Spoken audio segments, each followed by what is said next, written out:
Sebenarnya karena kita tuh manage nggak sekedar manage orang gitu, kita manage seniman, kita manage sesuatu yang benda yang sama sekali nggak kelihatan, kayak bener-bener kita nggak tahu nih bentuknya kayak apa, dan gimana sih si produser ini.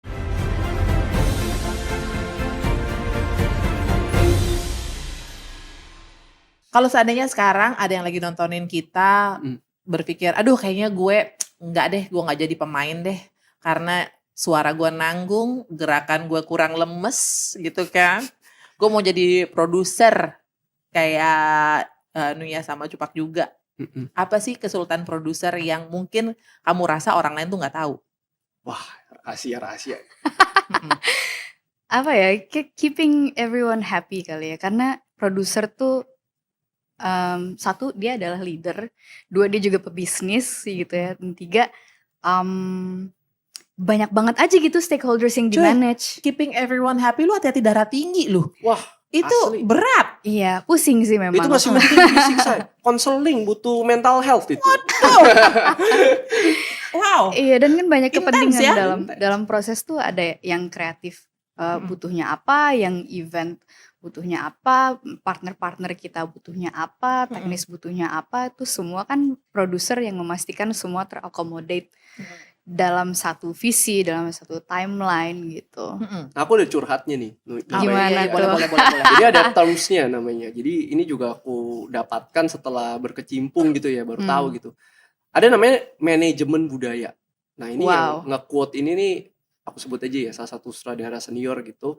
Waktu itu ngobrol gitu, intinya aku kayak curhat gitu, kayak aku lagi manage satu production di mana nggak gampang nih buat proses kreatifnya gitu. Dia nge-quote manajemen budaya ini. Maksudnya apa sih?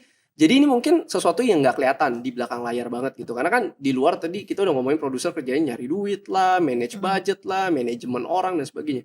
Yang penting tuh manajemen budaya, di mana mungkin ada nyambungnya yang Nuya tadi bilang keep everyone happy. Sebenarnya karena kita tuh manage nggak sekedar manage orang gitu, kita manage seniman, kita manage sesuatu yang benda yang sama sekali nggak kelihatan, kayak bener-bener kita nggak tahu nih bentuknya kayak apa, dan gimana sih si produser ini bisa memberikan ruang yang enak, ruang yang luwes itu untuk mencapai ke titik yang paling optimal gitu loh. Nah itu tuh di situ perannya gitu. Gimana sih kayak akhirnya lu bisa menyatukan beberapa orang yang punya idealismenya masing-masing gitu, mencapai satu goal yang sama, akhirnya berjalan jujur banget.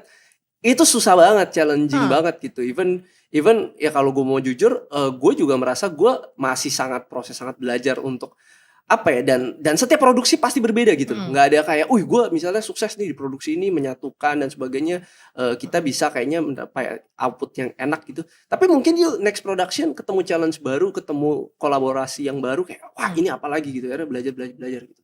Dan banyak yang harus dipikirin sebagai seorang produser dan juga sutradara ya. Betul. Banyak banget tuh. Apa ya, mungkin kalau dibilang satu kata tuh sinergi. Tapi mencapai sinergi itu sebenarnya susah banget dan butuh kondisi-kondisi yang sangat spesifik terjadi di waktu yang tepat oleh orang-orang yang tepat. Itu easy to say ya, gampang banget bilang, semua harus sinergis, tapi untuk mewujudkan itu tuh challenging sih.